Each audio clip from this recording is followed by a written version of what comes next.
Okay, am I live? Hello, I went live. Hello, hello. Uh, I don't know what's going on.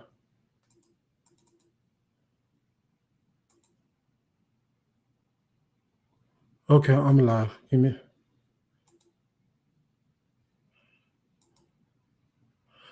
Okay, I'm live. About to get ready to start this.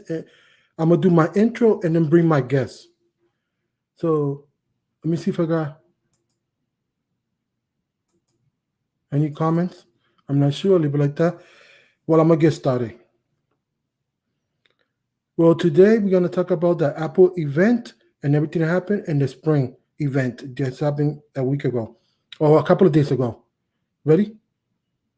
Good morning, good afternoon, good evening. Welcome. This is Tech for Your Knees. Let's get it started. Let's go, people. Let's go. Let's go. So I'm gonna bring my wonderful guest. It's Micro Pepper Tech Talk. Let's go. Bring him. Here's him. There you go. Let me fix this. Gotta be hyper. Whatever happens, we must show up. I'm here in the half of the battle. Can you hear me very well? I can hear you fine. Can you hear me? Yes, and I like the placement of the mic much better this way, in my opinion. There Uh, we go. For my current, because it's already coming. I think it's the 30th. So for the background to be beefy, I can't wait to get all that. I'm just hyped because thanks for coming in, and whoever is here, we blessed to be here. We alive. That's all that matters. So a little housekeeping. If you're part of the replay crew, don't forget to hit like, comment, do all that. Much appreciated. You know how it is. Much love over here for everybody. So with that said, one more thing for the rules and housekeeping: keep it clean, keep it adult. It doesn't happen, you know what's gonna happen. You're not gonna get the timeout. You're gonna get the boot forever. So with that said, let's get into the. Let me see something before. Okay, we got 5 people watching. Cool. I just want to make sure. No comment. Appreciate it. My, ooh, sorry. My choice of drink is orange juice. Is I just poured it right here because that's what I had. Hmm. So let's get started with the event. What you think about the event, Michael Pepper, and everything? Um, I mean, it was okay. I wasn't really surprised by what they announced or anything. The I guess it's a little unfortunate that I know Apple enough that they're kind of predictable to me now as far as like the direction they're going to go. And I mean, it only made sense that if they renamed the chip to the M1 when they're basically using the same SoC as they're using in their MacBooks. I Good point. mean, it makes sense because it's essentially an A14X chip, or A14Z chip, but clocked to higher speeds. The exact same processor that's in my right here, Mhm. the 8-core GPU, 8-core CPU, but higher clock speeds because in a MacBook you have the efficiency of having the SoC and the keyboard is completely separate from the display, so you don't have to worry about um, the heat from both compounding and having to be dissipated. So like my Mhm. MacBook is warm but not hot. Like Mm. I can barely tell that it's warm, and I have it connected up to my monitor, and I have my audio interface and microphone hooked through it, and my camera and everything's running. And Yeah. Before we continue, I just want to say thanks for coming in. Retether Tech. Go ahead. My apologies. the predictability of them just basically taking the name and calling it the M1 so that everybody's all hyped because, they all see it in a computer. So now they're like, oh, it's got to be, this iPad has to be super powerful, and oh, they're throwing all this RAM at it. But the previous models were already way more powerful than most people need. And even as a content creator, like I exported a video in LumaFusion today, and like while I was typing up my description real quick, it processed and was done. So what more do you need going into this thing? And I imagine, yeah, if they add some features, external display and stuff like that, but if I can have my 8 gig model MacBook Air plugged in and it's got to run all this stuff in the background, and it's got a file system that's constantly running, everything's up front as far as Windows. When you're working with, when you're working in the interface, everything kind of floats on top of the operating system, where the perspective of when you're working on a tablet or your phone, when you open an app, you're in it. Like there's not really anything you're not really seeing behind it. You don't have these menus that drop down necessarily in the same type of way that you would on a laptop or a desktop. So when you connect an iPad up to a monitor like that, even being able to split screen, or if they allow you to extend onto the monitor and maybe run split screen on there and slide over view, that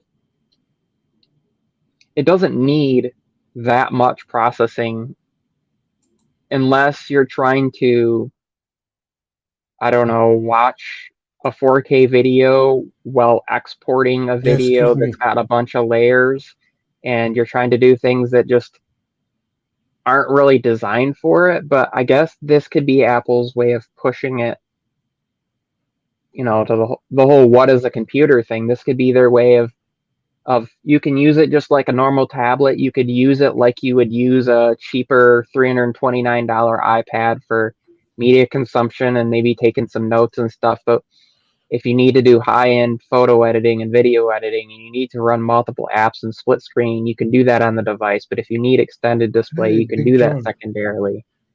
Yep. And I saw that coming, and I mean, the purple iPhone mainly was because, at least what everybody seemed to say, was that it was in memory of Steve Jobs' birthday being in Mm-hmm. February, and that was his favorite color. And I mean, they had a purple, 11. kind of a purple. It was like a lavender color with the iPhone 11. Um, Yeah. and then the Apple TV is cool, but I was watching a video where they were talking about, because there was something that Apple didn't talk about with this presentation, and that was they removed the motion sensing and gyroscope from their new remote. Oh, yeah, that's true. So, and then there was a new game announced that can't work with the new Apple TV unless you get an actual controller that has the oh my gosh, like the toggles on it, or The joysticks, button. that's the word. Mm-hmm. Or you're using an older Apple TV and use that remote to move it and manipulate it like you would in the past. And so it's weird that they removed something like that, and I don't know why. I do know the controller reminds me of a merge between the early on, like first generation Apple TV remote and the um Nope. and It's a- like the third and fourth generation. So you have buttons, but you also have the click wheel, but it's designed where you can use your thumb to scroll along it to scrub through. And so there you can see where they're taking cues from prior technology Mhm. and where they're focusing on that. Oh, let me see. Hey, thanks for coming in. Next tech level. All right, let's break it down in different categories. Let's first start with the iPad because that's more controversial. Okay, let me give my opinions. We thinking about certain area, but let's think about the masses and the big picture. Medical industry is portable and easy to get information. CAD work. So we're thinking about the editing part that we don't need this fat shit. But if you look at what is intended for other, because it's just not intended for the content creation, it's more because I was seeing EC Computer Solution, he made that point. But before he made that point, I was thinking about that before. Let's think what is the outside case scenario besides what the content creation or influence, what you want to call it. We're saying one area, but we're not looking at the whole bigger picture. You know what I mean? And I want to look about some other industry that is beneficial. If you're doing it like a building and a sketching and you're going to the site, you'll be like, oh, well, this is what I need to fix on the bottom of the building before we put the platform. It's good because it's fast portable. We got to look at different case scenarios. That's what I wanted to take the conversation. It will be interesting to see because I watched a video today where Mhm. they were comparing the 2018 and 2020 iPad Pros. And while processing power and some things like that wasn't really substantially different, what was noticeable was just using AR apps. So the one that they were showing was you could place this bird cage on your table, and if you moved the camera so that it went off the edge of the table, with the 2018 models, it would just kind of keep going, floating in air because it couldn't sense the drop. Okay, It gotcha. just sees everything almost in like 2 dimension, and it couldn't really pick up on the distance in the same manner. But then when they pulled out and used the 2020 model because of the LiDAR sensor, it could sense that the floor was there and the distance. So like the base got smaller and smaller, and then you click to place it, and the cage itself was actually smaller then, where it But just kind of stayed the same size with the previous ones. And another just some of the scenario, things like that, and and measuring for architects too. yeah, another scenario, if you are a home interior design, that's good AR because you can show where you place the furniture and stuff like that. You see, that's case scenario, but the narration and the discussion is not driving the whole picture. We go into the, oh, let's talk about editing, editing, editing. It's fast for that. It works, but we don't need this whole problem. But we do because if you're looking at something quick and you, oh, well, okay, I got to get this quick because I'm about to operate a person. You don't want to kill a person. You see information at a fingertip, and the ship is there for a purpose. Yes, and the case scenario of us taking that we talking, we're not pushing the conversation to the other side, and that's what I'm trying to get at. I know you know what I'm coming from because you and I discussed it behind the scenes, but other people are just in one camp area, but they're not opening their horizon and be like, what is the possibility outside?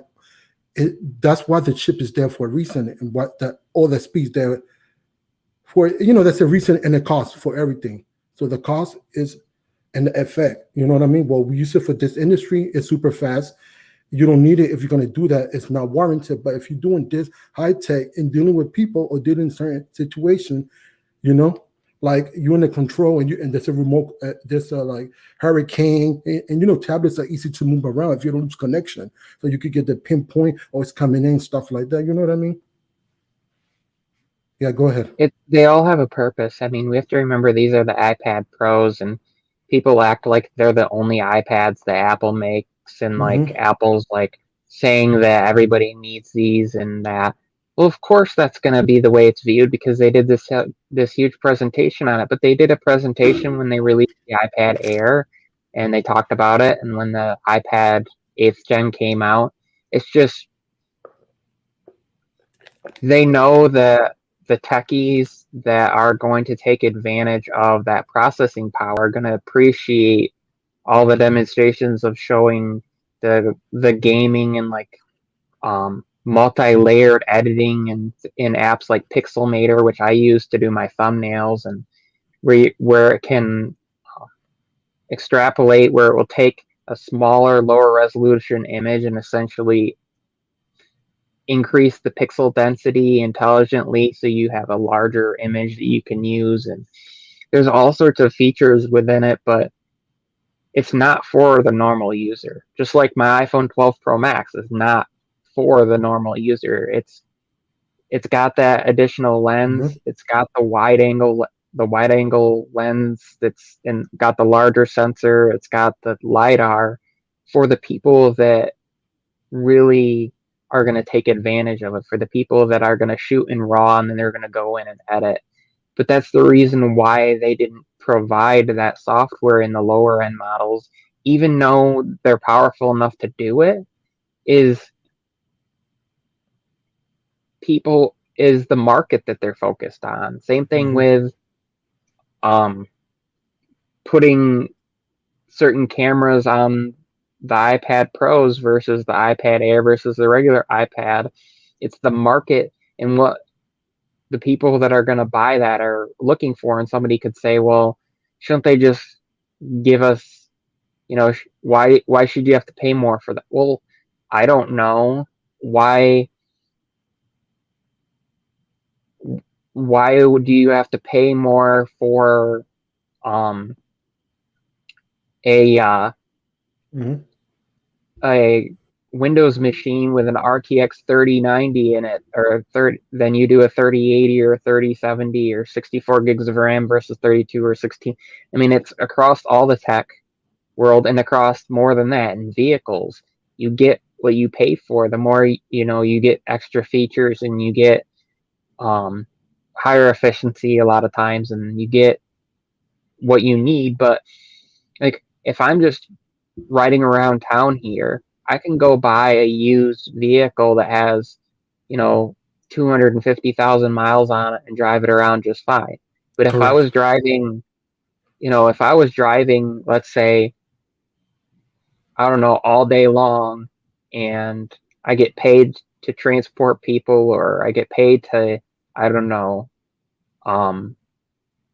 like Uber or something, travel around and take photos or do whatever, I'm going to want as efficient a vehicle as possible, so that that's a lower cost on me, so that whatever I do make from doing that, I maintain a higher profit. So if I pay more initially and it can make me more efficient, then that's a potentially higher profit. I know even El Jefe Reviews said that he plans on getting one of the new iPads and he'll make it back in 3 to 5 videos, because it's, for him, he's more efficient using it than he is trying to use like a MacBook or a laptop or something.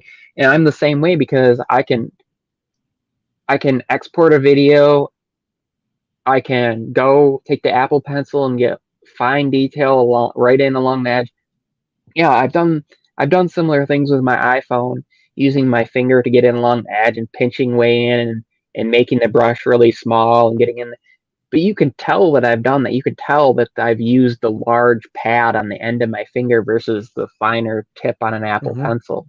And like, there's almost a little bit of lag to it when you're doing that, because it's not super efficient. It's not super precise.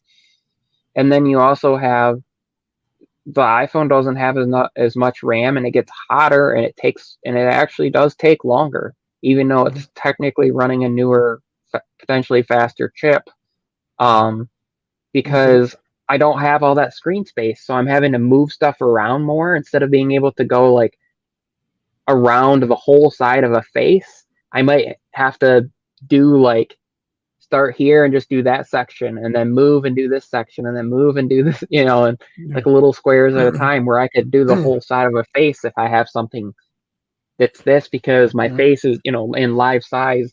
And there's just certain things that even if there was a more fine stylus for an iPhone, it still wouldn't negate the screen size. Correct. It still wouldn't help with, even though my finger would be out of the way, there'd still be something there, and I'd still have to be zoomed way in farther than I need down to pixel level, and then make sure that I'm staying on the right side of it and all this stuff. And and also I want to make some comments. Those that questioning the speed and everything, then the product's not for you. And those that saying, well, today is today, don't live with the promise of getting better tomorrow, which is true, because what you need today. But if you think about the iPad or iPad OS, you live in the apps. The app is the software, basically. It's not like the computer. So depending on what niche and if you're doing editing, it's fine because you got Lumifish, you got stuff like that. But they talk about it. But if you're doing CAD Word, you got a specific app for that. It depends on what category and what job you're doing. You know what I mean? That's what people need to understand. People are not breaking it down. When you are giving, I'm not bashing nobody because everybody do whatever they want with their channel. But I'm saying, let's get the correct information out there so consumer can make a better buying decision. I'm not telling nobody how to run their channel, but what people's missing is they just talking about this, and beating on that point, but they're not jumping on the other side. Yes, we got the media, and we got like, for example, the part of illustration, all that. Could we do that? Could we content creation? We do like editing, thumbnail. Okay, that's good for us. But what about the other side? There's more to it. You know what I mean? And I want to say a shout out to this person. Thanks for coming in, Max Digital. Go ahead, Michael Pepper, take it away. So the other thing I was going to touch on is that they did cover for, and then after this, we can move on to the next normal subject. use is the center stage, where essentially what they're doing is they're using a wide angle and cropping in on it so that when you move, it can follow you, it can stay focused on you. But if you move close, then it kind of zooms back out, but really it's just going back to the full view. So when you move close in on it, then you're standing there, it's focused right on you. And then as you step further away, it kind of zooms in on you. And then when you move, it can move with you. It's not really moving anything physically. It's just cropping in and using that to the advantage, just like LG did with. But you know what's good about that? Like LG did with this phone, with the wing, the gimbal sensor essentially is just to crop in on and lets it move around while you're perhaps moving around. And I see a question in here: how often do people walk around during a FaceTime call? This one? Okay, cool. And then I'll touch on the CAD thing first. Okay, I was going to say something quick about the center stage, finish the conversation before we jump. I mean, this case scenario, let me give you an example. If you're doing a live stream, you're a musician. You can move around. It kind of follow you. See, there's stuff like there's a case. Everything got a case for it. So that's what I like about it. That it's a beneficial, useful feature. Go ahead. So it's not just for FaceTime calls. There was an article I read last night that said that Apple's already making the APIs for it available for other developers, and essentially they're opening it up so any app like Zoom and Skype, it will just work in. So like any app that's accessing the camera can make it just work. So for people that do Zoom and Skype and I don't know all the different ones that are out there, but as far as like how many people move around, teachers. And I've seen videos of like funny videos of students moving around and trying to like they're trying to lean over for something and stay in frame because they're talking, and that's just how efficient it would be. And for me, I think having not having to sit still is good for your health. I mean, we see people, artists, content creators, people in the medical field talking about using standing desks at home or even at work in the office to help, because it keeps your blood flow and it keeps your legs healthy because you're standing and moving around. And so if you could have your iPad there and be pacing back and forth, or just like keep moving like this, if my camera could move with me, it would be so much more efficient. And then, but yeah, these aren't for everybody, but in medical profession in particular, I know of, my uncle uses his iPhone, and he was talking about getting an iPad. He's a missionary, and like to send photos to Are you like perfect person for a video? to, to send photos to like a dermatologist to diagnose something. He needs a device that can take fairly accurate images of, the skin, the bumps on the skin and the tone and all that. So when he sends it off, and he's always, but he's been waiting for, and of course he has an older phone because they were out of the country for a while, and just in Tanzania, it's not like you can just go and order an iPhone and have it sent to you or drive to an Apple store. Um, and Mm-hmm. they've been back in the States for, I don't know, 5 or 6 months, but then they just went back. And I think he was talking about getting a one of the new iPads, and center stage isn't really a hardware change. It's Max Digital asks, the center stage the only meaningful hardware change in the new iPad? It's not really a hardware change as much as they went from a 7 megapixel front camera to a 12 megapixel wider angle camera so that it can still maintain that resolution but has more space so it can crop in on that sensor and then move around Mm-hmm. when it needs to, but it also can still have wide angle in case you want to have multiple people in there. And I think that's another Hey, advantage, hey, is color having down there. multiple people in there. Hey, color. Yeah, and the 5G, does it be to be expected? Now let's talk about this question, the AutoCAD part about it. AutoCAD has been around. There's auto there actually, hold on. Mhm. My brother used to use, I think it was Autodesk on his iPad, and he's an engineer. Now he works for the company that makes the lights that Oh, project for like Mustangs and mhm. stuff. And they have the proprietary licensing for like the patent Mhm. on how they incorporate the LEDs in the plastic Okay, without gotcha. them being dangerous and potentially cracking. Let me look real quick. App Store.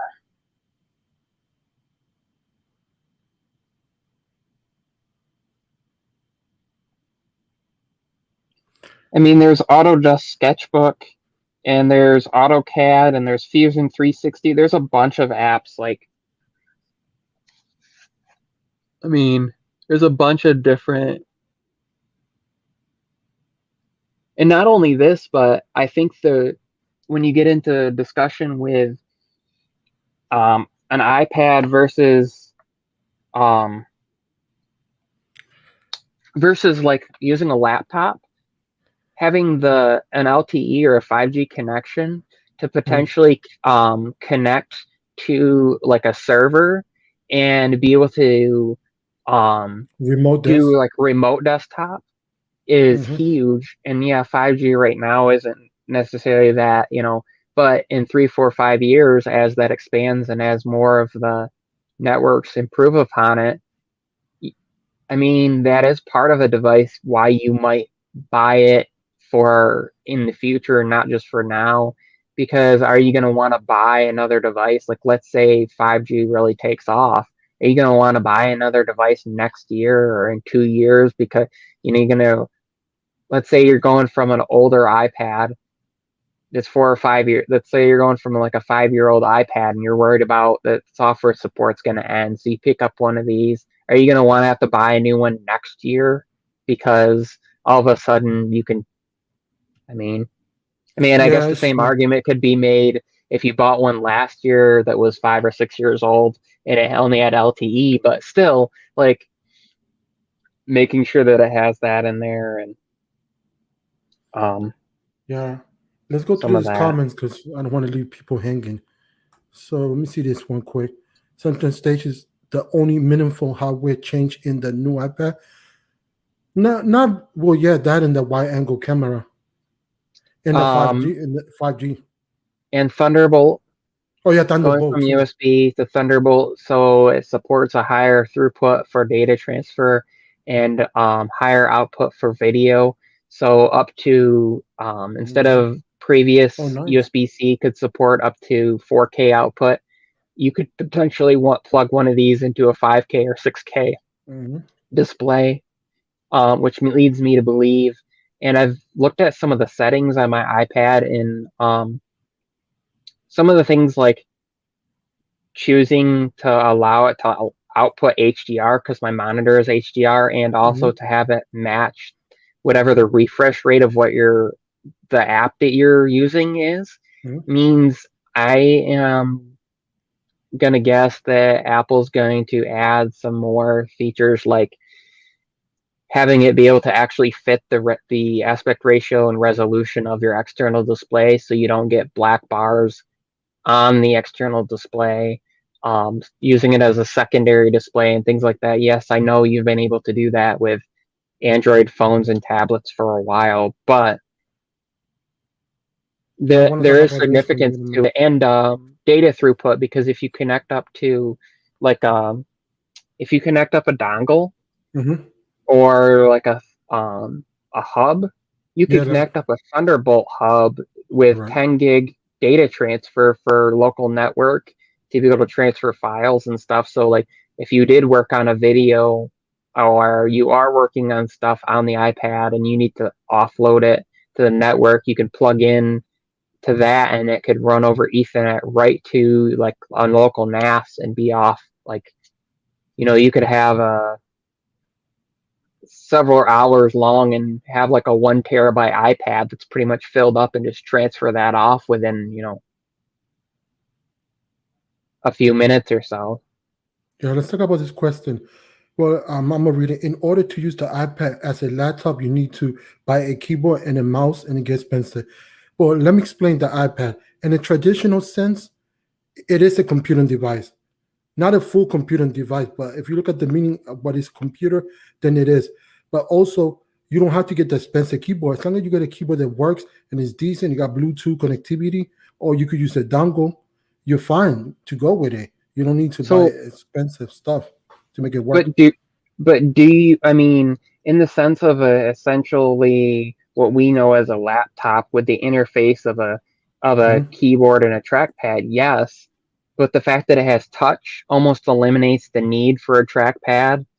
Um, I've been looking at Good keyboard point. cases and stuff, and for me, I feel like you're almost better off buying just a keyboard case for when you need to type, so you can type more comfortably on your lap, and then just reaching up and using your finger for other stuff. Because I don't see the point in forcing developers to make an app so that it's almost like halfway optimized, so that it works for touch, but also works for a trackpad.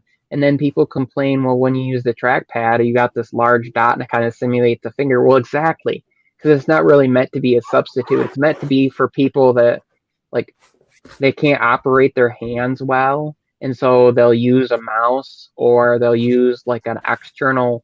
I've seen people where they've connected up and they can blow through a tube and it will actually move the cursor to where they want, and then they just blink to select, and things like that nature have been an accessibility, and now they're bringing that through. But an iPad isn't really meant to, it's meant to be a halfway between. And as far as like, I would rather have the software that's designed to work for how the iPad is, and then try to make it something it's not. And that's what people keep trying to do. Apple said, "Oh, what's a computer?" And then people automatically go, "Well, it needs to be a laptop or it needs to work as a desktop." No, that's what we knew as a computer a long time ago. I mean, do you want the iPad to take up a whole big room or take up your whole house to support storage? No. Technology changes. What a computer is has changed. It can compute. It's got a different interface. I mean, there were touch interfaces back in like the 60s and 70s, but it's it's not what it's designed to be. Let me go to this People question. people want they want to make Apple into Windows and Android. They want a Surface-like device, and they want it to be able to connect up and run as multiple devices, and that's not how it works.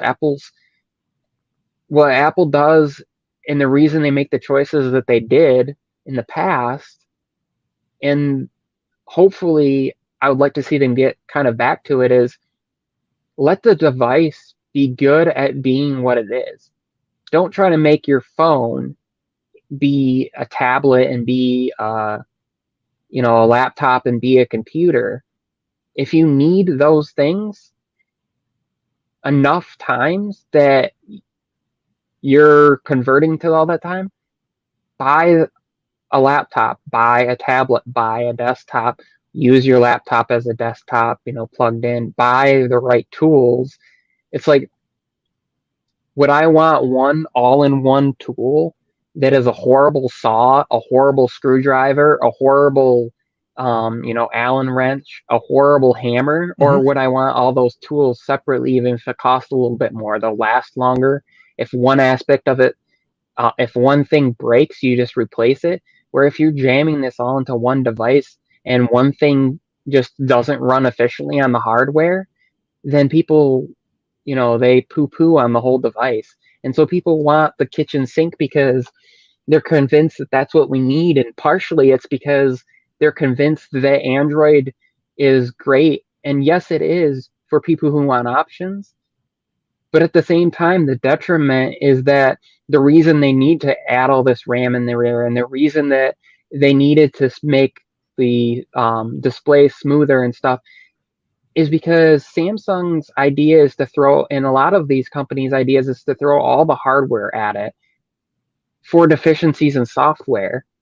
And Samsung was finally getting their software down, and in my opinion, they ruined it with hardware changes. Because I've Hmm. owned a number of Samsung devices, and One UI was like one of the greatest things to happen, Correct. and they started optimizing, but then at the same time they're like, oh, we're going to add 120 hertz and we're going to increase resolution and we're going to run it both at the same time, but we're also not going to give it adequate battery life, and we're going to put a processor in there that has to throttle so it's not any more efficient than Mhm. previous generations. And I think that's the Yeah. problem. Like, Let's yeah, touch. Yeah. Microsoft did it with the Surface, but Microsoft also, like, okay, they didn't really optimize it for touch though. They gave us big buttons because if you look at Windows, the Oh, right. way Yeah. it's designed is like they didn't they had to do something different. They had to because Microsoft is everywhere. Windows was everywhere. Hmm. Apple wants to compete in the market that they want to compete in, and they don't need to compete everywhere because they do well in the market that they're successful in. They don't feel like they need to Hey, how compete you with doing? everybody. Yeah. Since we talk about the iPad and we beat it enough, let's talk about the other parts that was announced in the event. So let's talk about the Max. I think that's just a big blown iPad, in my opinion. Go ahead. Basically, but what see, so people complained about the chin, but what they forgot is that that's Hmm. where the board and the SoC and all that is down in the bottom, Correct. The hardware. the hardware. And some people go, well, why didn't they just make it thicker and put it behind? Again, if they put it behind the display, then the heat has to dissipate from all of the LEDs that light up the display and the SoC from one spot, all behind the display. And it actually uses more materials as well because for them to make the device thick enough that it can efficiently dissipate the heat, they couldn't make it any thinner than previous models. And I Mhm. even saw a demonstration of a by an engineer, and he was Mhm. talking about how even though he doesn't typically like some of the decisions Apple made, that was really their only option other than to just leave the Mac, the iMac looking the same way as it did already. Because of that heat dissipation, even though it's a low power chip, it runs hotter and Mhm. higher wattage and faster What you think on about a this? desktop What you with a think about fan. this? People And so complain about the logo. they had dual fans. They put dual fans on the back of it to keep it cool. If they would have had to pack that up behind the display, they would have had to make it thicker and louder, and that's not what people want. They like the fact that, like, the whole pitch with these new devices was quieter. That's why I like my MacBook Air. There's no fans, there's no noise. And even with the MacBook Pro and the Mac Mini, when the fan runs, it's not super loud and it hardly actually has to run. But you know that people are going to buy a desktop and they're going to want it to not throttle and they're going to want it to perform well with desktop hardware and they're going to want to be able to multitask on that big display and have multiple apps open and do all this crazy stuff. And if Apple said, well, we're just going to jam it all behind there and you're going to have to deal with it being, you're going to have to figure it out and deal with that you can't necessarily run a bunch of apps at once. That's not what they want to do. They Yeah, pitched being able to run crazy performance stuff on an iPad with a chip that's an older chip years ago. And so yeah, that's that's a good point because if you make it thicker, then people's gonna complain because of the performance. They're not gonna be happy. You know, Dave 2D did that before, so there's a lot of I mean, I agree 100% with you the way they made it, but the thing that I don't get why people are complaining for the minor thing. The logo is not in front; it look ugly. Well, if you're complaining, then it was not for you, the device. You know what I mean? That shouldn't stop you from getting the device because of the logo. I don't get the human people. Let me say hi to this person. Hey, what's up? Uno, nice for coming in. And let me put this question up. The new iMac will plenty of dongles in the back. And do you think Apple left the old headphone jack but got rid of the popular SD card and USB ports? okay. So Mhm. if you look at the components that it takes to put a headphone jack in that computer, it doesn't take a lot of space around it, but it has to be pretty deep. So that's why they moved it to the side. But when it comes Yeah, to because SD card and USB A ports, those need a lot of depth and width. And so if they put them on the back, again, it's all about space. It's all about where the space is because the fans are positioned where they are and you have 6 speakers in there and then you have the motherboard with the SoC and all that on it. It's all about engineering. They don't leave any space unused by what they include in there. And a lot of people already have like Apple doesn't really if Apple doesn't necessarily aim at new users. That's one thing I've noticed. They kind of know that people will upgrade from within enough and they will draw in enough new users to survive. And yes, and their Macs aren't really their number one, weren't really their focus as far as that. So people probably already were thinking with dongles or using dongles even going back to like what 2016 they started adding in ports where you needed adapters and dongles and years ago they had um, mini Thunderbolt and they had mini display port or mini display and all this stuff. And dongles has been a thing, and it's not just on the Apple side because you have Windows machines that require adapters too, and yeah, it's just but can I ask you something about that? Do you think that is because in the future everything's gonna be wireless when it get better? I mean, there's a reason they're removing stuff. It got to be a logic. I don't know why, but this is my thinking. It could be that. I'm not saying now. I'm saying like 4, 5, 7 years down the line, maybe. Who knows? 10, because that's the reason they're taking stuff out. Why take stuff out? I so I thought it was annoying to remove regular USB ports and remove Ethernet ports and all this. And yeah, it's nice to have them on my Razer, and I wish that they were on my MacBook sometimes. But here's the benefit of having a single port type. Or in the case of these new iMacs, if you Mhm. get the base model, you have 2 USB-C ports. Then the mid-tier model is 2 USB-C and 2 Thunderbolt ports. And then the high-end model is 4 Thunderbolt ports. They all use that same kind of interface, the same shape of the port. So essentially, you can swap out. So it doesn't matter where it's what port is open on the back. So if I plug something in into the first on a four Thunderbolt port, and I plug it into one port, and I have something that the adapter needs a little bit more space, I don't have to then move that because that USB port is a USB-A port. I Mhm. can just use a dongle and plug it into any one of the other ports. It allows for versatility because essentially you can convert it to any interface, and that's where I see the advantage of it. And how many devices use USB-C now?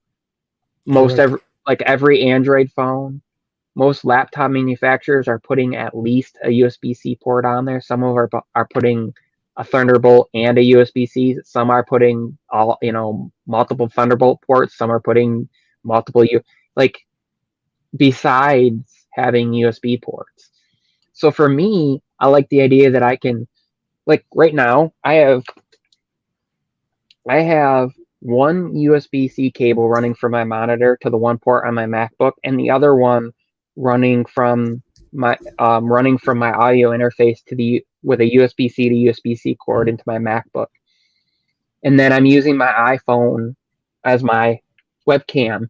So with two cords, I have everything connected up.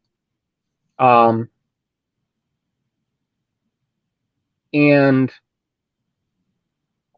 that's the thing. Like even if you, and a lot of times, if you get a device that's USB, a lot of them are coming with USB-C now because people are using microphones with their phone, and even audio interfaces are coming with USB-C on one end and maybe regular USB on the other. So you can use an adapter or grab a USB-C to USB-C cord Oh, and use it. she make a good point. Sorry to interrupt you. So yeah, she make a good point. What you think about this and continue what you were saying. Okay, so the reason some devices are finicky with USB-C is so when people see a port and they look at these and they see, oh, all these phones have USB-C ports, they think that they can just use any hub with them. And in the past, that was the problem. And that was the thing I complained about because there was no standard. So some phones were just a regular USB-C port, and others were USB-C Thunderbolt pass through. And the Thunderbolt supported ones were the ones that were allowed to incorporate desktop modes. So, like when Android 11 brought that in, you could toggle that on like an LG phone.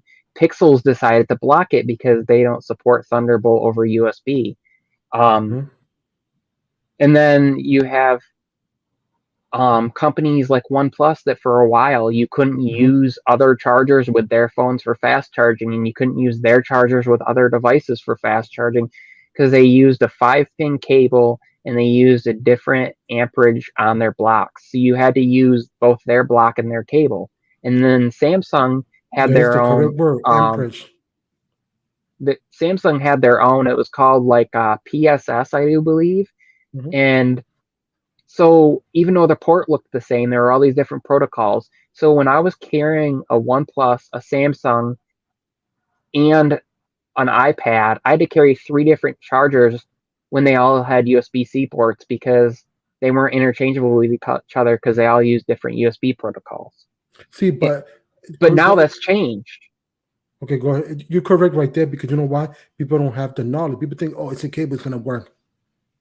Thunderbolt 4. Hmm. So Apple and Intel and Qualcomm and I don't know, there's several companies that all sit, Amazon, I think, has people that, and Microsoft maybe, they all have people that sit on a board that decide about standards for connections types and for like Bluetooth and Wi-Fi and Qi charging and all this stuff. And um, a lot of people probably don't know that at one point, Qi was not the only charging option.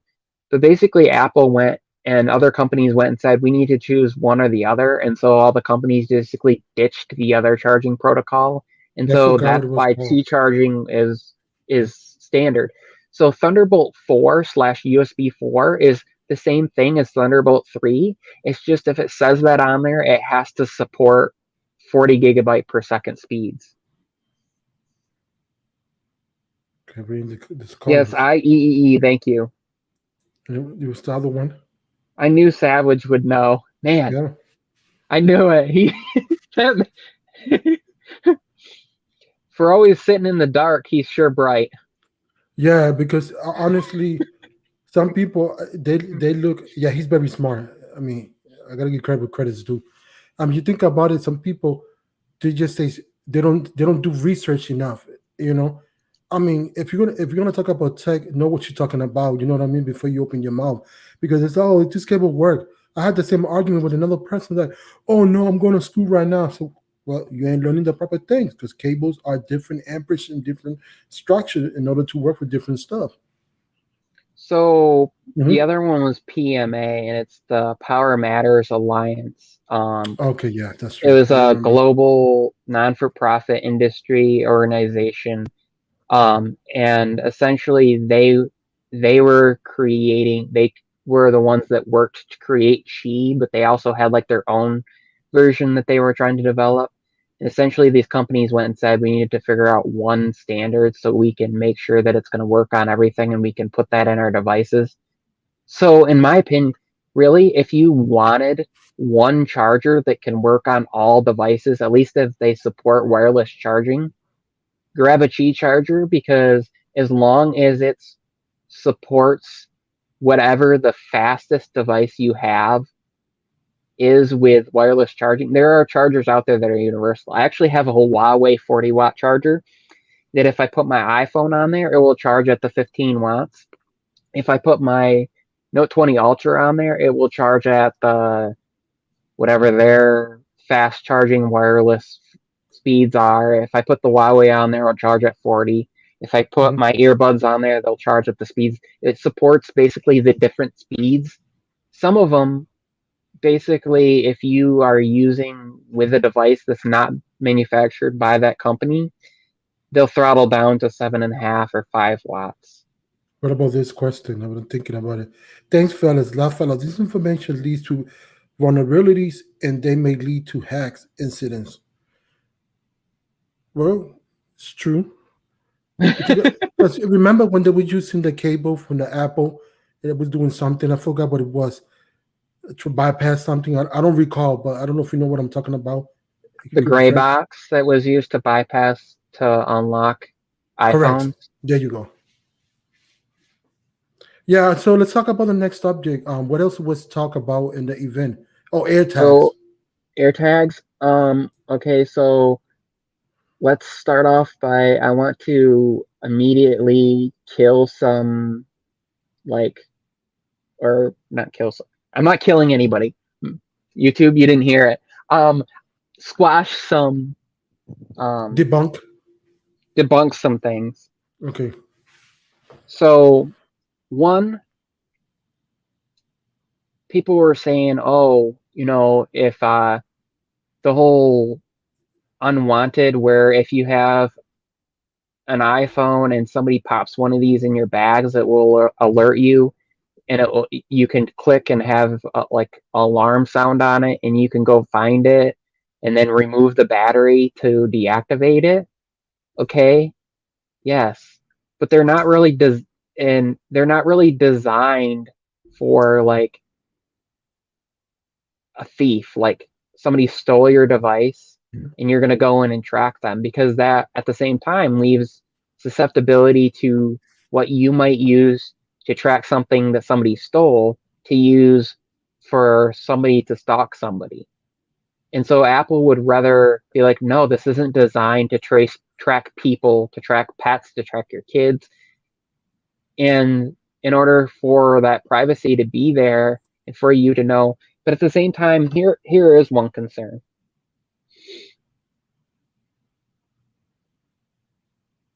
Yeah. Okay. I'm just laughing, sorry. That's okay. Savage Scientist last message. He's been pronouncing it Ki. Didn't know it was pronounced Chi. Yep. Oh yeah, that's Chi, true. like Zen, like your inner Chi, like Tai Chi. Yeah, I get it, but I'm Hispanic, so my English is But not any, that bueno. But anyways, Mm-hmm. That's me. so yes, that does lead to concern like, oh, you don't have an iPhone, you have an Android phone, and I just slip this in your backpack that you won't get alerted.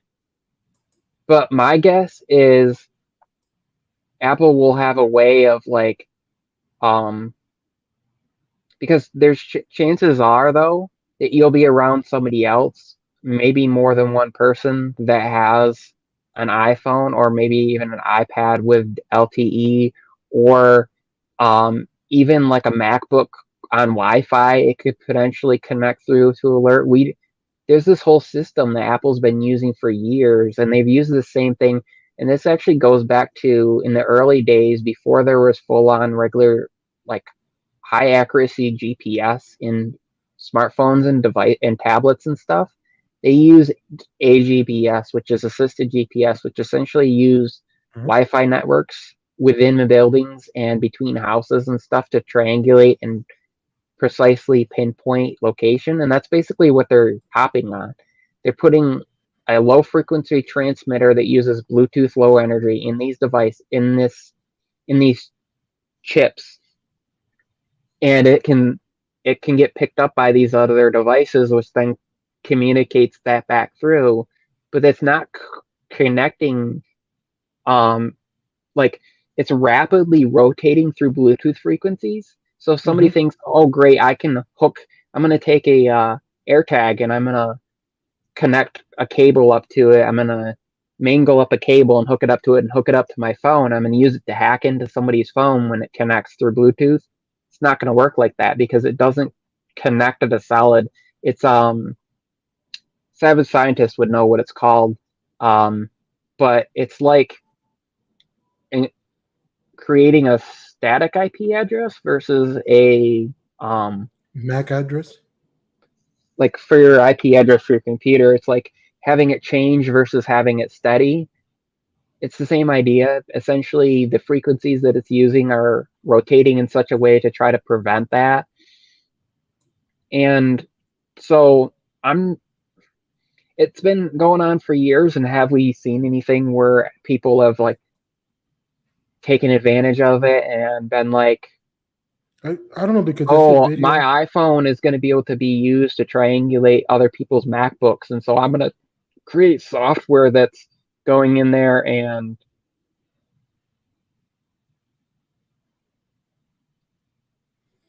Yeah, you know who got a video? Dave D2. I gotta watch it. Talking about AirTags and teeth and stuff like that. so why can't they be put inside certain devices? It has to do with it's using ultra wide. They use ultra wideband, so it has to do with the placement of antennas, the um, the way that it lines up inside there for the whole accuracy. So like if you have an iPhone that has ultra wideband, so like an iPhone 11 or newer, and how it can pinpoint and line up and like show right over on top of it, then I don't know Oh, here it goes. if you're putting that inside like an Apple Pencil, you're talking about restructuring the antennas. You're talking about they would have to make it small enough that it could fit the width smaller than my pinky because it would have to maintain the roundness to it to have kind of antennas all around that central point so that it can triangulate and pinpoint and work the way it does. And an Apple Pencil is long and skinny. So if you put it in the middle, it would still be the same way. You'd still have that diameter that you're working with. Mm. So you'd have to place it in something. Well, let's see. So what you Um, think about the competitor then? Tile, does it work the same way? yeah, there's a reason why theirs are all square or rectangular because Mm. essentially they're using the same layout inside there, and none of theirs are super small. Even their sticker is pretty big. Um, Oh yeah, that pin trace route. it isn't small enough to be in an iPad or MacBook. Well, an iPad and MacBook is just going to use the hardware to do it.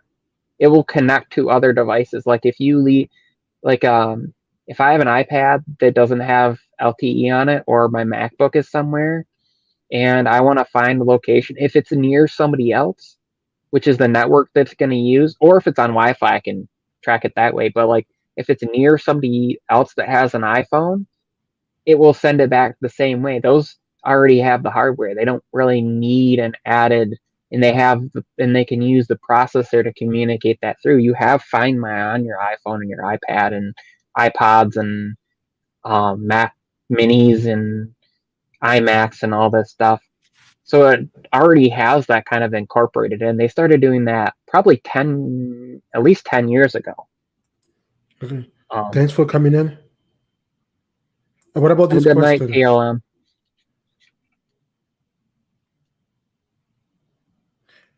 So what happened if you turn it off? You still don't have the capability to pin? Don't Now, they allow? Don't if they they're allow you turned to? off, well, if they're turned off, somebody's going to have to know your password for your device and get in, and then you're out of luck anyways. It'd be like if somebody finds an AirTag, they can pull the battery from it. But the hopes is that like by the time they find it, you've caught up to them. Because my thing is like if you notice something's missing, um,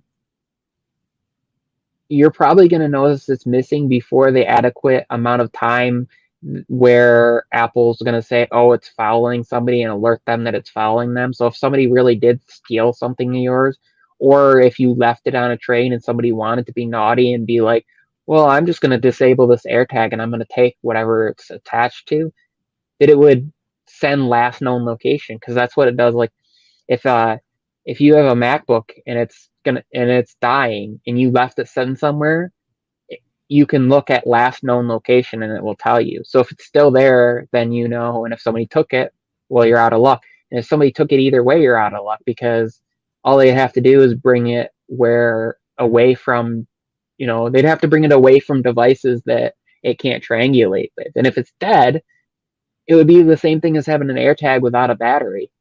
So Yeah. So it wouldn't make a difference whether it had the technology in it. It still would have to have some sort of charge for that to work. I got a question. I don't know if this is capable of doing it. You know how sometimes you got um, power supplies that if the thing go off, there'll be like 2 or 3 minutes on before your equipment get damaged. Can that be done with the AirTag when you turn it off, so you could find it before people, to give it a chance? Because you forget for many hours, and you be like, oh, I remember. Hold up. If you don't remember right away that you lost your item, that's my thinking. Can it be done like that or no? So I don't know if they'll add it. And this is something that's been a discussion like for a bit, but the idea that essentially,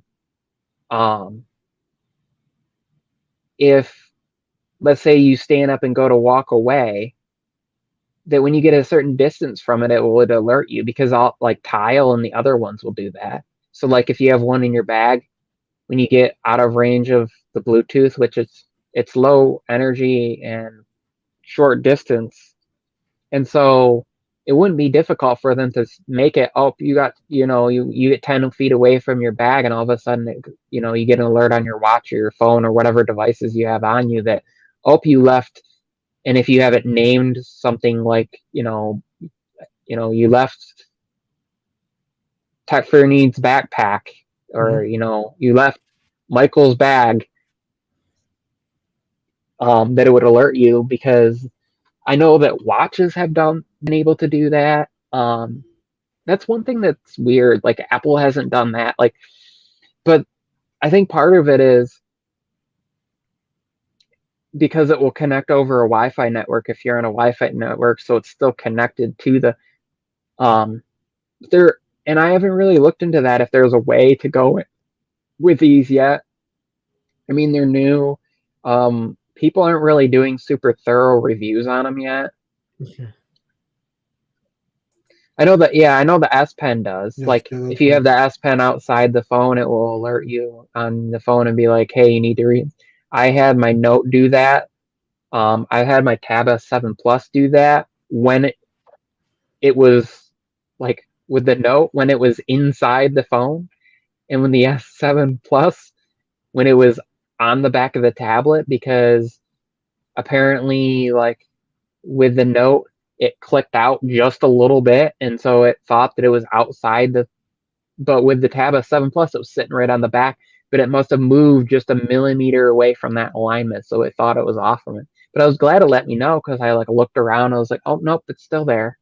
So these are all software features that until people get their hands on them and until people like start doing reviews and Another I, thing I wanted to ask you quick. You're going the right way. Now, how did we benefit the impaired and disability people? Can they be helpful? Because sometimes, I don't know. I just wonder with a different case scenario. um I could imagine it could be. So let's say you're visually impaired, whether you're fully legally blind or your vision is just bad enough that like you can kind of make out shapes. So maybe you have a cane that you carry or whatever. You could attach one to a cane, and like you get up to walk, oh, and you don't grab your cane for some reason, because let's say somebody's with you and they've just been kind of holding your arm or your hand and walking you along, that it could alert and say you left your cane. And I don't know if that's something that can be triggering like inaccessibility with the see, because I got with the iOS 14.6 beta 1, Mhm. one of the things in that update that I saw was within Bluetooth, it was added functionality as far as like Bluetooth recognizing more devices and what they are and attaching names to them for like third party stuff. So my guess is what that's going to lead to is AirTags, and you're going to be able to name them, and then the software would recognize, oh, you have AirTags, and so when those disconnect, that means you're out of range of it. Alert that it's disconnected and say which one. But that's all just hypothetical. That's all just like I don't know that, but I can guess it based on the software that I'm seeing, because this software, should be out. Update should be out soon. And I think Mhm. 14.5 had some of that Bluetooth stuff in there too. Um, so until people use them, until people that get their hands on them actually do these thorough videos, we won't really know. And until more information is let out, and that's stuff that might be done in software updates, because they're going to want to know that the functionality that's necessary to most people to begin with is Mhm. there, and then they can add features. Yeah, Like that you that don't is want to true. throw in all these features and have it affect the other aspects of it. And Mhm. what surprised me though is that the 1 year battery life, and it's a user replaceable CR2032 watch battery. So you can just pop the back off and replace it yourself. Who would have thought? Like somebody joked that Apple was gonna be like, oh, you're gonna have to send it in and we're gonna charge you, $15 to replace it, which would be like half the charge of a AirTag to replace it. No, you can go pay like $3, at the dollar store or at your local grocery store, or go into like a Meijer or a Walmart and spend, $2, $3 or whatever it is for a battery, and throw it in there and replace it yourself. Why they went that route? Now you got me thinking. That's a good thing you're talking Um, about. so there was some discussion that they were gonna go, we're rechargeable, and there was actually some theory that they would use the same Hey, size or thanks for similar coming in. size um Mhm. to the Apple Watch, so you could set it on there Mhm. and be able to take advantage of it as well. But I think Apple went against it because of concerns of like an Apple Watch dies pretty quick. So are you going to want to put all your, and if you have a bunch of them, are you like how you'd have to charge one at a time, or you'd have to buy all these separate wireless chargers, or have like a big mat that they set on, or they'd have to be able to plug in somehow, and that would just be a lot of waste of. And yeah, it's kind of sad that battery only lasts 1 year, but you got to think that's probably an average number that they came up with. And so like if it's not being used as often, so it's like maintaining decent signal, it's not having to be like pinged or alerted often, they could probably last longer.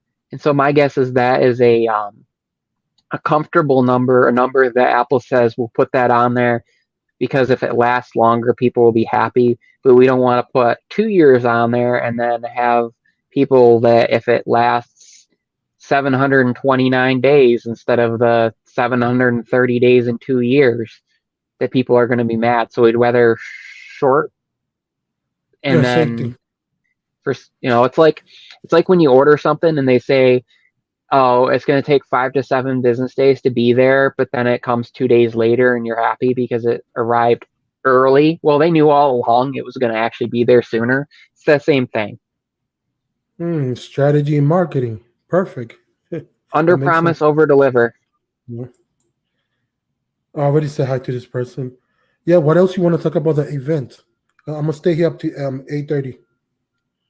Yeah. Anything else you want to inform us? Because you know more than me. Oh, So the M1 iMacs, Apple snuck in an update adding an option to pay $100 to go from gigabit to 10 gig Ethernet. ooh, that's nice. Um, Oh, and what also else? talk about the 16 gig. The people were saying there's no 16 gig. The one you Oh, showed yeah. about. There is basically on all of the models of the iMacs, you can go up to 16 gigs of RAM and up to 2 terabytes of internal storage. Apple's website doesn't really show it on the main page, but if you go down to specifications, it shows like under the 3 rows, it will say, up to 16 gigs RAM, up to 2 terabytes of storage. And where it gets confusing is if you go from the mid tier to the upper tier. So low end, I get like, oh, you only need 2 ports and you don't care if they're Thunderbolt. You just care if they're USB-C because you're connecting, external storage, but it doesn't need to be super fast. You're connecting with an adapter that's going to do this or that. So you buy the base model, you add your RAM and your storage, you save yourself a couple $100. But what gets really confusing is if they keep the price, if they maintain the pricing strategy that they maintain with the rest of the M1 Max, it will be a $200 price jump to between like the 256 and the 512 storage. Like each storage level will probably be that. And so the mid-level one has 2 USB-C ports Hey, thanks for and coming in, that sister. are at USB 3.0 speeds and 2 Mhm. Thunderbolt ports. The top end one has 4 Thunderbolt ports. But when you look at the other differences on there, the low end model doesn't have the Ethernet built into the power supply. The middle and the top tier ones do.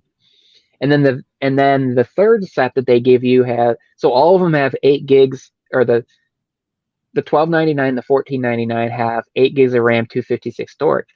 But when you look at that top one, jumping from 1499 to 1699, because they had to do something other than just, we're going to make it 4 Thunderbolt ports. So we're going to turn 2 of your USB-C ports into Thunderbolt ports. So because it also has that Ethernet port in the power supply, just like the change from the top end to the middle. Oh, and then the middle and the upper and tier both have Touch ID in the keyboard. So the top one also gets the 512 gigs.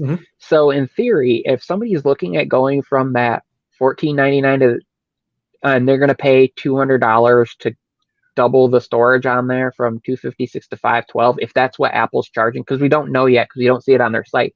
But based on what they did with the Mac Minis and what they did with the MacBook Air, to double the RAM and to double the storage, it's a $200 jump. So you might as well buy the $16.99 model because you're already going to pay to upgrade your storage. So you get it goes from 256 to 512. by changing that bottle. But you also get 4 Thunderbolt ports instead. Like I said, instead of 2 of each, you have 4 Thunderbolt. And Thunderbolt can be used as USB-C, so there's no reason not to. So essentially, if you're going to upgrade storage then you might as well go for the top end one if you're not getting the base model. But if you want Touch ID, you want 512 gigs of storage, and you might as well go to that $16.99 model, because you're going to pay that same price. Yeah, you're the only person that showed proof of that. Everybody else think that what I heard conversation of people, it doesn't go high and this isn't that, but you show proof, you tweeted out and everything. So I guess that's why you got to do your research, getting back to that before you open your mouth. You know what I mean? Yeah, let me look at something real quick here. Actually, I'm gonna pull up something. Let me see if I could. You want me to bring it on the screen share? Let me. If I could do it, if I remember how to do it. I gotta remember how screen share. Share screen. Okay, let me know.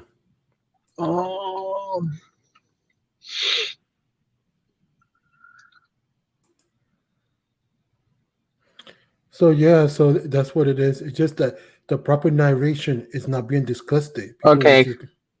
Okay, let me see if I could do it.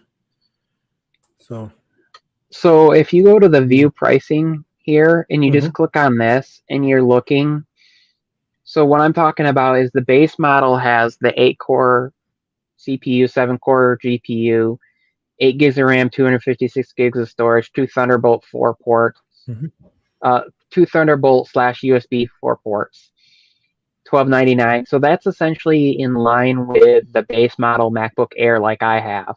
Correct.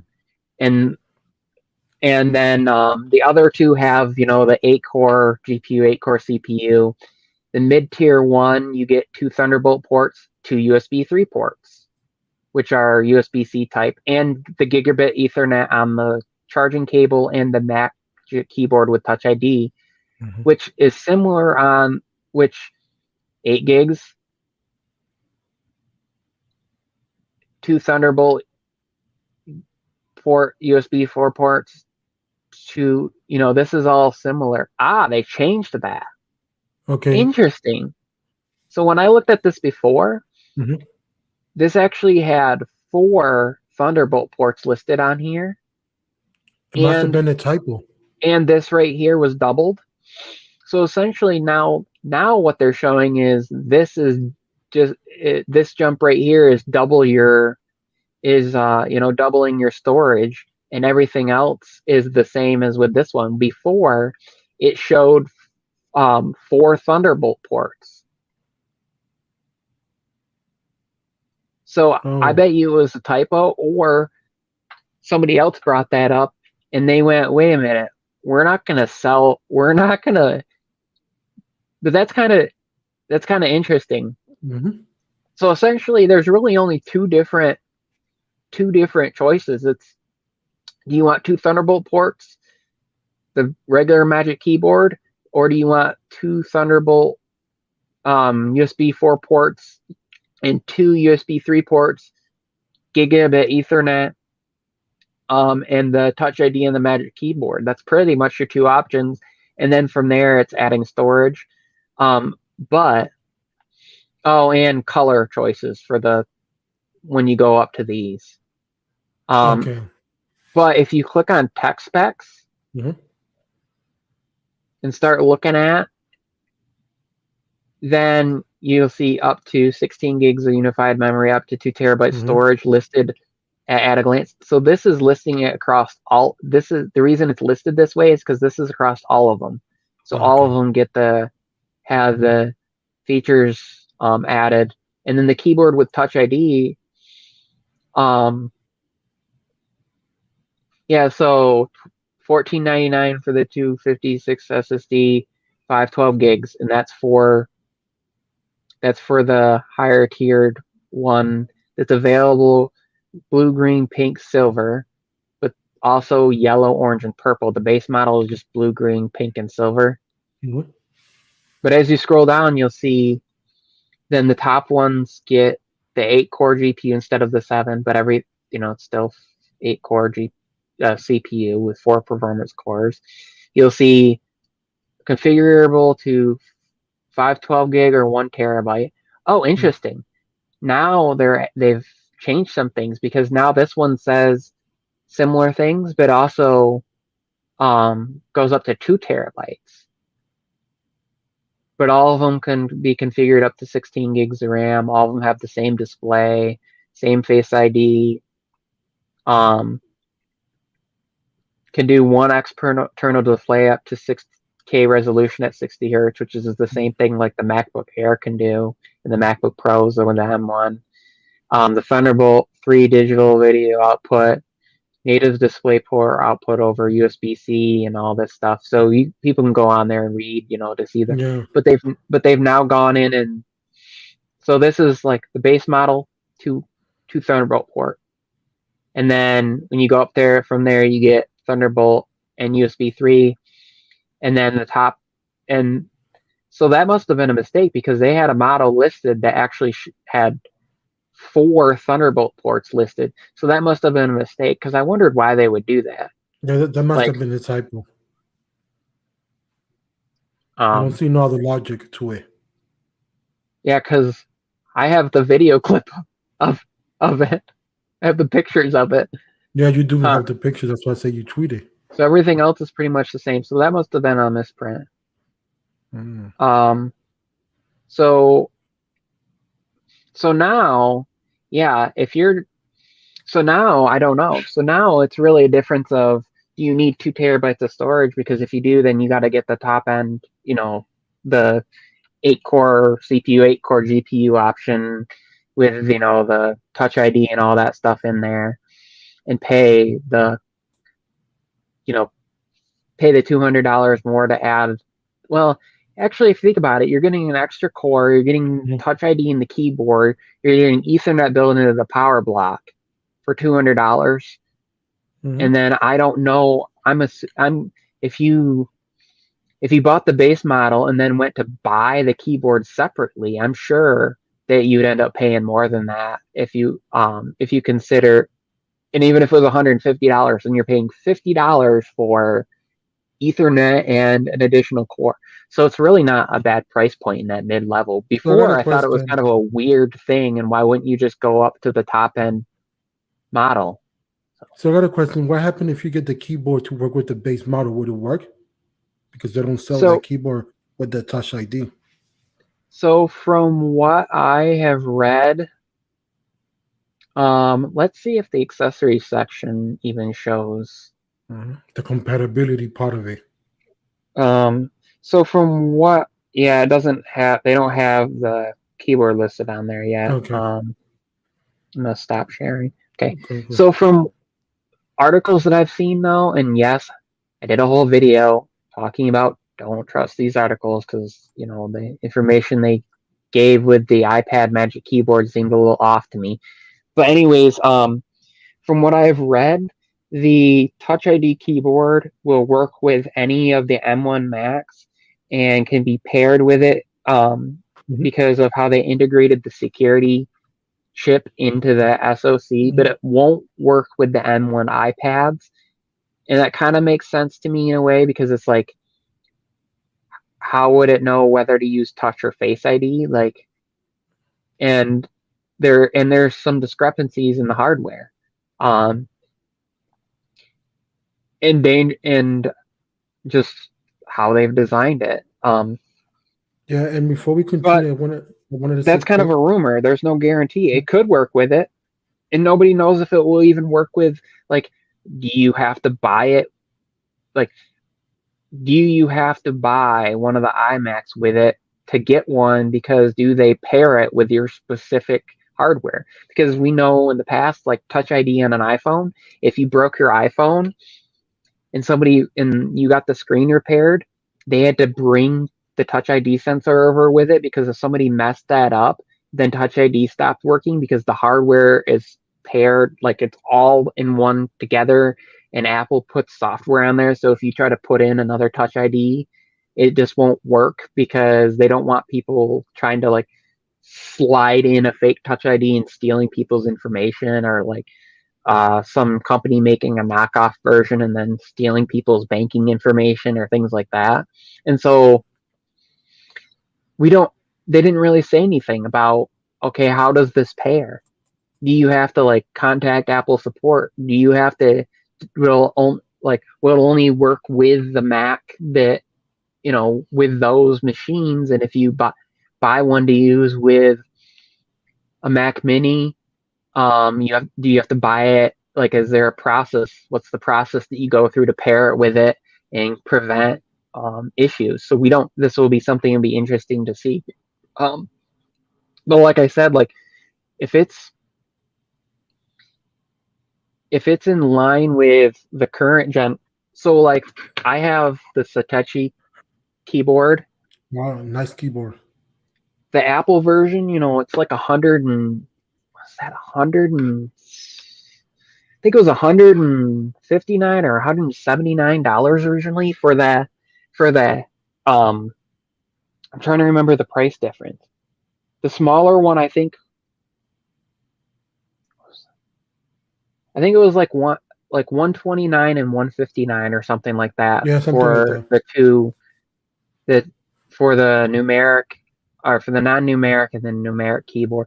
So if you look at that and you consider the price difference then of, you get that included with the bumped up model, and then the fact that you get 2 additional ports, Ethernet, thrown in there, it's kind of almost an easy decision if you want that, and if you're going to use that often enough. And then I also don't know, is that Touch ID going to operate the same way as it does on a MacBook, or is it only going to work for login? Like, will you be able to authenticate big stuff with it, or will they not consider it secure enough? It's the same thing with the whole Apple Watch thing. With the update that came out, yeah, it can unlock your iPhone, but you can't use it to authenticate for like banking apps, or like if you ask Siri, if you ask SIRI, I don't want to trigger mine, for a specific password, it will launch, and then you can use Touch ID on a MacBook, or you can use Face ID on an iPhone, but the watch won't trigger it. Same thing if you use the watch to unlock a Mac, it'll just unlock it. It won't authenticate. Yeah, you know what I So, noticed? That the haptic feedback on the watch is very, very strong when you do the max. I'm like, whoa, you're waking me up. Go ahead, my fault. Interrupting you. it was pretty. It's things like that that they take into consideration, that like, so when people get their hands on these, in a few weeks, because all this stuff is, with the exception of AirTags, the new iMacs and the new iPads and stuff, they go pre-order Friday, the 30th. Mm-hmm. And then availability, they said mid-May. And I could go on a whole long rant about John Prosser and how I feel he's wrong, because he said the dates that he said. It's a Friday and a Saturday. Apple doesn't release on a Saturday. They've released on Fridays before, and they've done announcements on their website on a Sunday, but not available until like Monday or Tuesday actual availability. Like, they've changed things on their site, but then had it not actually available till. But for them to do that on a weekend makes absolutely no sense, especially for direct availability. Although with the iPhones, they delivered them all on Fridays, so maybe their thinking is they're going to have so many people buying. Their thing is like to keep up with demand of people buying iMacs and iPads, since they're releasing both of these at the same time, that they'll have to do staggered dates on them, because they might not be able to get everybody's who orders starting Friday out all on the same day. But I doubt it.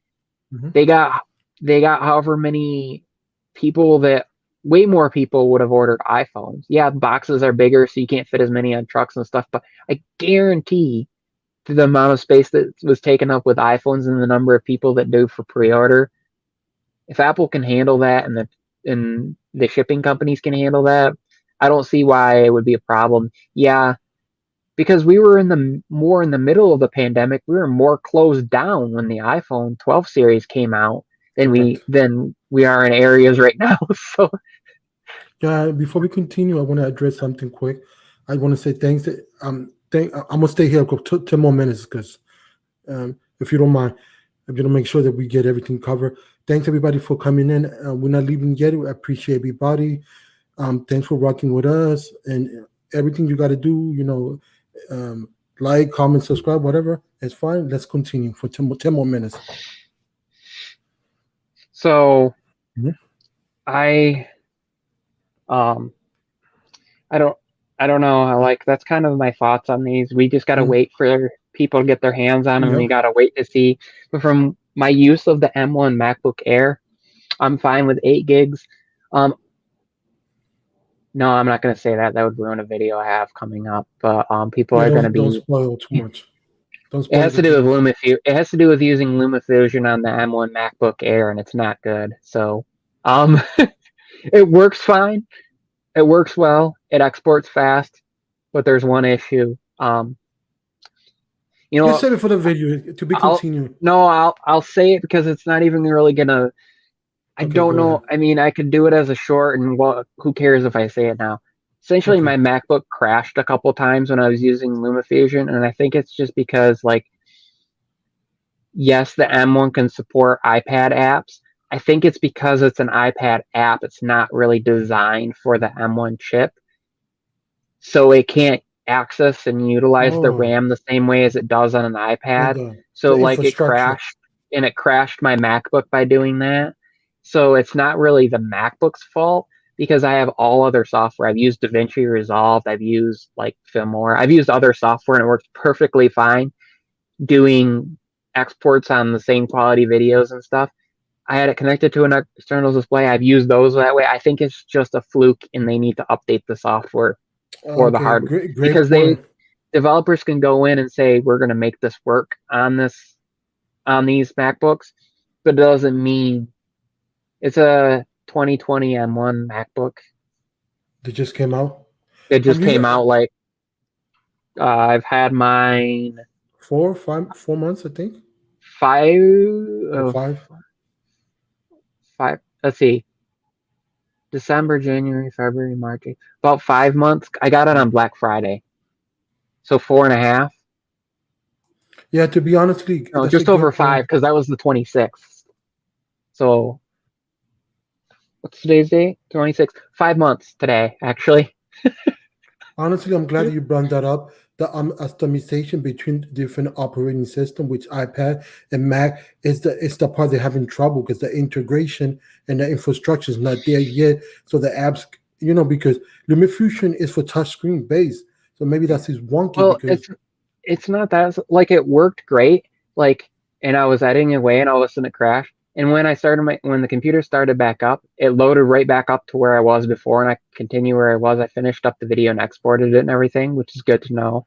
I think it's just because they didn't make it for the chip. They just went into because developers can just go in and say like allow iPad like they can allow an iPhone or an iPad app to run on it, I and they got don't you. have to like necessarily optimize it because essentially it's running the hardware, but because it's not designed for the particular processor speed on here and the particular, Mm, it's almost like it was running it faster than, and it like got overwhelmed and was like, nope, we're gonna crash. Because if you think about it, like I said, with the iPad, speeds of the processor on there, at least in the 2020 model, and I'm gonna bet in the 2021 models, is not the same as what's on here.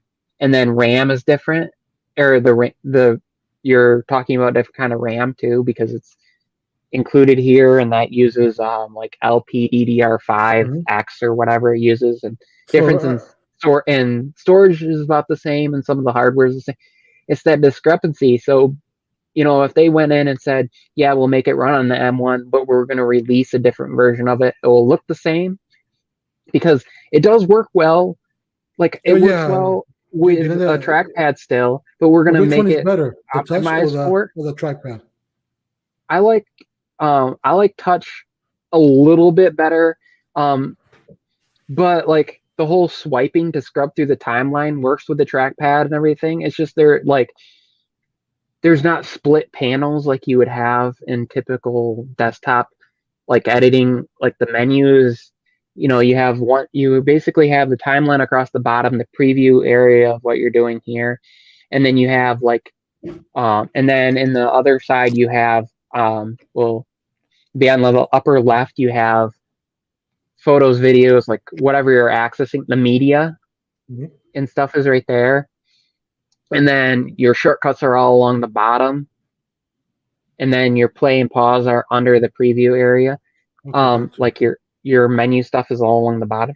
Well, it's the same on the desktop, which they should be able to introduce more panels in there, more rows and columns and stuff, and make it.